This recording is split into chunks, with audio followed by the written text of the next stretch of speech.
Welcome to Luca and Miguel. Enjoy the video. You start by selecting the track or bus you want to control. This matters because compression reacts to source dynamics. Once selected, insert the compressor into the FX slot and pick a simple preset to avoid extreme settings. Make sure input gain is adjusted so peaks sit near -6 dB RMS. This gives headroom and prevents unwanted clipping. As you do this, listen for level changes. Compression reduces peaks and brings quieter details forward, so establish a neutral baseline before tweaking. Now focus on the core controls that shape dynamics: threshold, ratio, attack, and release. Reduce the threshold until you see about 2 to 6 dB of gain reduction during loud sections. This ensures control without squashing.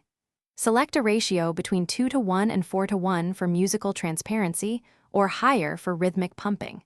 Set attack fast enough to tame peaks, but not so fast that transients sound dull. Then set release to let the compressor breathe with the tempo.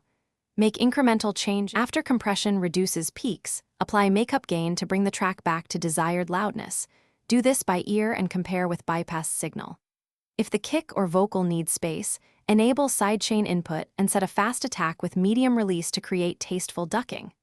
Once satisfied, toggle bypass to ensure you improved clarity and punch.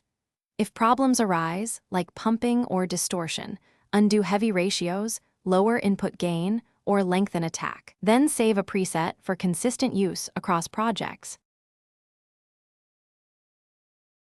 Thanks for watching and please subscribe.